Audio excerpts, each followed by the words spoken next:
Welcome back to Detroit Allycat. Let's talk about something controversial today. You want to know what some of my guilty pleasures is? Now, this is where you start to think I'm weird. I gotta find the camera. I gotta stare at you. So let's talk about my guilty pleasures. I like to talk about serial killers. I know a lot of people have feelings about that. Like, what does it say about you as a person? Why would you like serial killers? There's so many reasons, and that would have to be its own video.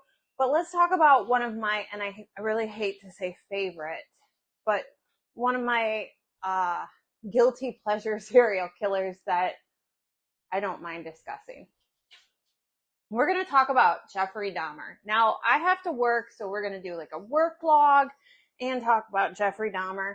There was recently a video of a show Netflix put out, and it's not a documentary, like it's like a show, like a fact meets fiction Hollywood style, showing what Jeffrey Dahmer would be like in Hollywood.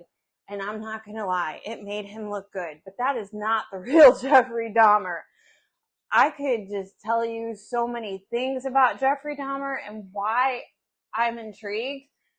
But the one thing that's important to know about Jeffrey Dahmer is that he killed children and animals. Yeah. I always thought that, like, listening to his videos, I thought, wow, he's such a nice guy, or I don't understand how he could do this. And then the part of him killing animals, torturing animals, and that gives you a check. Like, this dude is a serial killer. And even if you're okay with the fact that he's a serial killer, he killed animals and kids, and he wasn't a cool dude. And the whole Netflix fact and fiction put together to make money, as entertaining as that was, it was really, really wrong, because not one of the people that was a victim of Jeffrey Dahmer received compensation. And they even imitated some of the victims in the little movie thing they made, which, at least if you're going to do this, give some of the money to these people. So let's talk about Jeffrey Dahmer. It's very controversial, and he is like, he's got quite a personality. If you watch him in his little, what do you interviews. Sometimes I forget my words. I don't know why. I think it's because my brain goes 100 miles an hour, and I need to slow down and think about what I'm saying. But that's just like a personal conflict. All right, off we go to the storage unit, which is kind of funny because, like, aren't storage units places that serial killers go to? I don't know if that's like a little folklore myth or whatever, but I always get a little bit creeped out at night at the storage unit because I think, what if a serial killer's staying here? All right, see you in the next video. Bye. Here we are in the truck at the storage unit to give the creepy vibes. All right, let's talk about Jeffrey Dahmer's mother. Her name was Joyce Dahmer. It was actually Joyce Rocky Flint.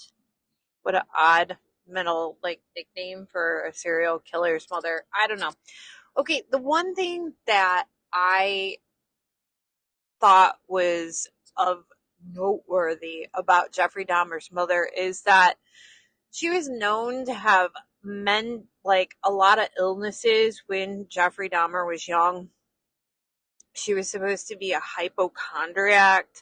She always tried to, a lot of the people that had known her said that she kind of begged for, attention. She wanted to always be in the spotlight. She was always a victim. And this is something that's really important. I know that everybody has feelings about what you ingest when you're pregnant, but she took morphine and phenobarbital injections while she was pregnant with Jeffrey Dahmer. And I'm not going to say that's why he became a serial killer, but I do think the feelings of being abandoned when he was young had a lot to do with what happened to him. I know his father was going to school at the same time that Jeffrey was a very small young child, so his father was constantly dealing with his studies. His father's name's Lionel, and his mother was always in bed dealing with an illness that everybody thought she was faking. Was she faking? I don't know. I wasn't there, but I do think that Jeffrey Dahmer had a really hard beginning. And I always thought that like Jeffrey Dahmer was a psychopath or a sociopath, but he was actually diagnosed with borderline personality disorder and type schizo. Oh, hold on. I'm going to have to look that up. Let's see. Schizotypal personality and psychotic disorder, but he was legally sane for his trial. I don't know. If you've ever watched any videos of Jeffrey Dahmer in prison, he's very matter of fact. This is partly why I somewhat thought he was charming or likable, even though I just want to remind you again, he was the killer of animals and children and lots of people. He actually killed 15 people in Wisconsin and one in Ohio. But anyway, back to the interviews. He was always very calm and matter of fact, and he'd be like, oh, this is the same type of box that I put the head in. Or one time he said in an interview, I'll never forget it, you're gonna have to like really dig deep.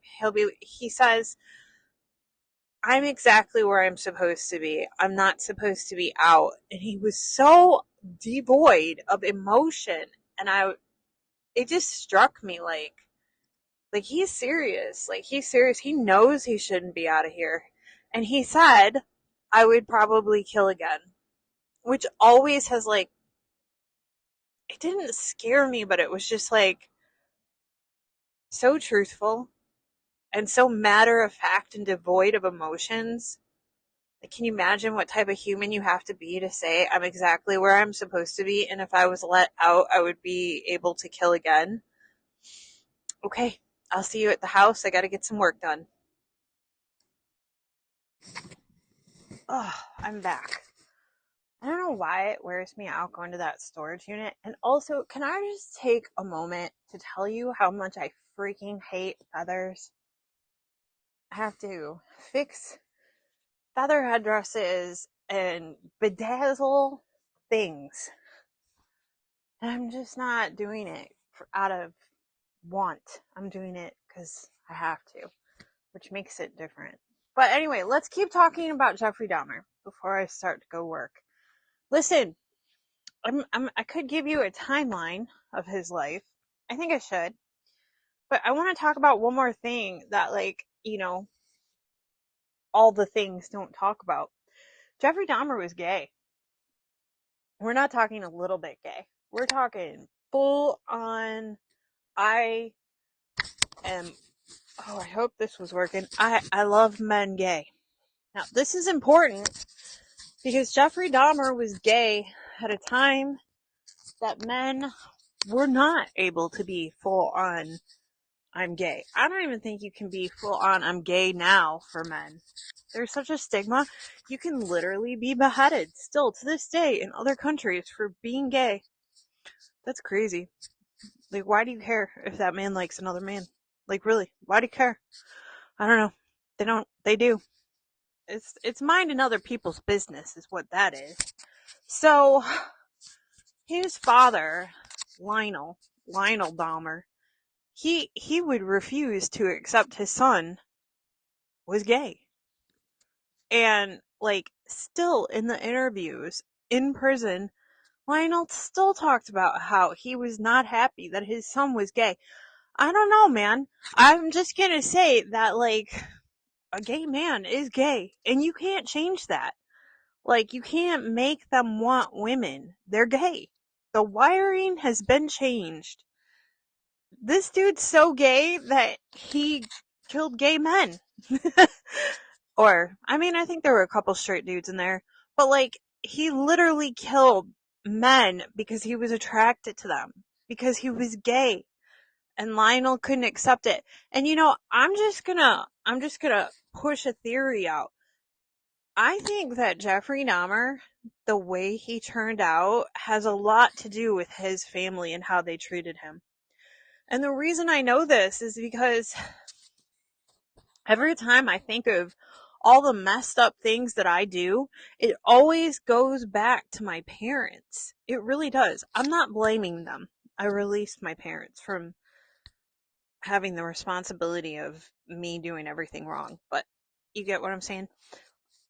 I think that Jeffrey Dahmer, his mother didn't pay any attention to him. And when they did pay attention to him, he didn't follow what they wanted him to be. You know, like this, Jeffrey Dahmer was born in like the 50s, I think. Maybe the 60s. I don't know. It was a time when cookie cutter America was thriving, or at least pretending to be, which is what I think it was. And being gay just was not acceptable. Like, it doesn't have the legacy go on. I think they were more upset about Jeffrey Dahmer being gay than him killing people, to be honest with you. And, I say be honest with you a lot. I was actually thinking about doing like a little side podcast called Just to Be Honest. That's kind of a cute little idea, isn't it? If any of you steal it, I'm going to Jeffrey Dahmer you. No, I'm joking. I would never do that. But yeah, he was gay. He was gay. And that's ironic on how his end was. Let's talk about his end before we talk about his timeline, because it's very backwards and chaotic like me. Some dude in prison jammed a pole up his butt, like bludgeoned his butthole. I'm sorry, there's no other good way to say it. I'm sure there's a scientific way to say it, but he bludgeoned his butthole. Because he said that God told him that he had to end Jeffrey Dahmer. But the thing is, in prison, there's a thing where, like, if you kill a famous person, you will be famous. And I understand that there's that whole prison justice. And I think that here on the outside of the prison system, us normal people like to romanticize that stuff really does happen. And it might to an extent, especially if you hurt kids. But I'm just going to tell you right now, the chance of a felon caring about doing the right thing, if they're like, there's some good people in prison. I know that's a weird thing to say, but for the majority, there's some really bad people, and they don't care about prison justice. They don't. They care about notoriety of them being famous, that they killed the guy that was Jeffrey Dahmer, and that's pretty much what I think happened. But nonetheless, the dude said that God told him to kill the demon, so he stuck something up the demon's butthole until he died. And Jeffrey probably knew he had it coming. But yeah, let's do his timeline after I settle in and work on these stupid feathers. See you in a minute. Bye. I am going to tell you Jeffrey Dahmer's timeline because I think it's only fair, right? Jeffrey Dahmer murdered 17 men. I thought it was 16, but okay. 17 men and boys between 1978 and 1991, primarily in Milwaukee, Wisconsin. His timeline spans his birth in 1960, I was close, I said 1950 something, to his death in prison in 1994, with his most intense killing spree taking place between 1987 and 1991. That's when I think that Netflix documentary tried to, make his life about. Early life and first murder. May 21st, 1960, born in Milwaukee. June 1978, commits his first murder, killing 18-year-old hitchhiker Stephen Hicks in Bath Township, Ohio. Did you know that they used to live in Akron, Ohio? I actually know people in Akron, Ohio. I didn't know that. All right. 1978, enlists in the U.S. Army. That's right. Jeffrey Dahmer was in the Army, serving as a combat medic, of all things, in West Germany until he was honorably discharged in March 1981 due to severe alcoholism. That's That's like the thing is that like every time you think about Jeffrey Dahmer in that Netflix documentary, you see a video of him drinking a beer at a gay bar.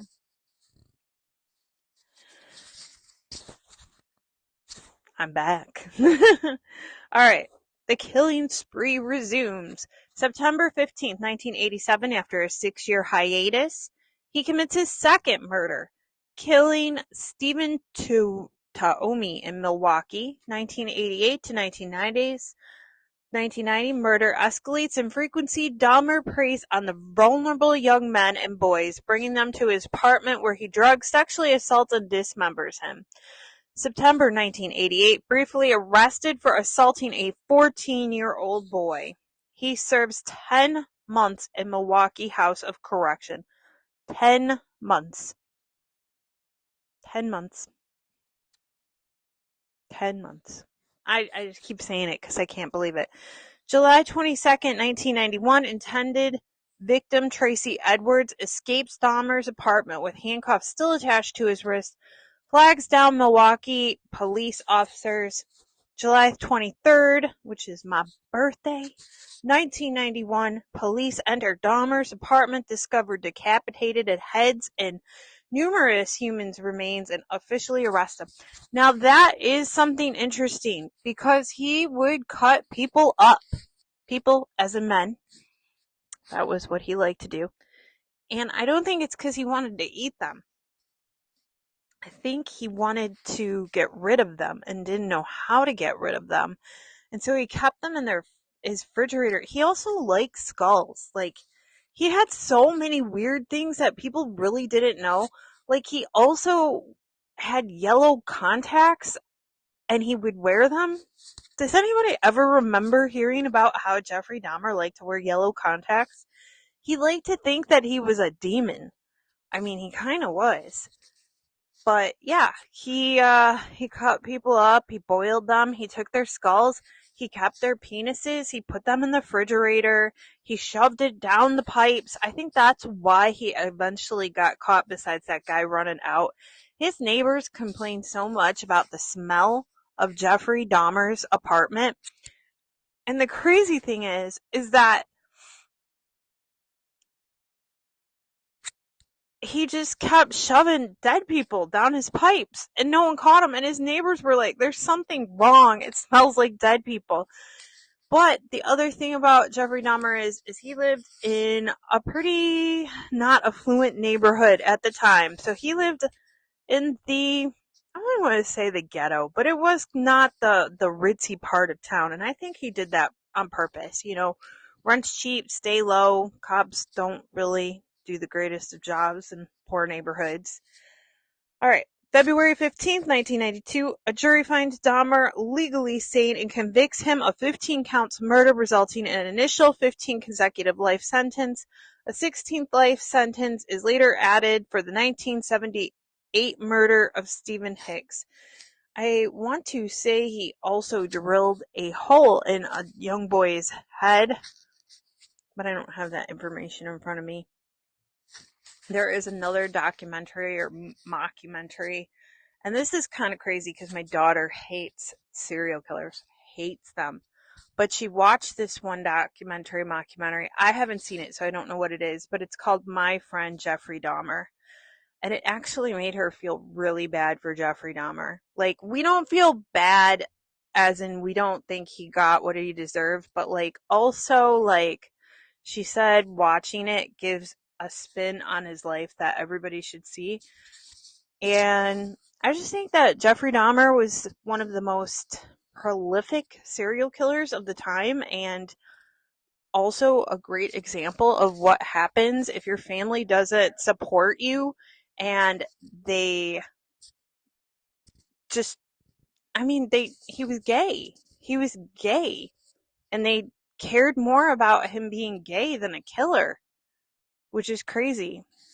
I don't know. I just wanted to talk about Jeffrey Dahmer. All right, I'm gonna finish up playing with feathers. I hope you enjoyed my serial killer Thursday. Have a beautiful day. Like, subscribe, leave a comment. People watch and they don't like or comment, and I would enjoy that if you did that. So stay safe, stay spooky. Maybe we'll talk about serial killers again. All right, bye.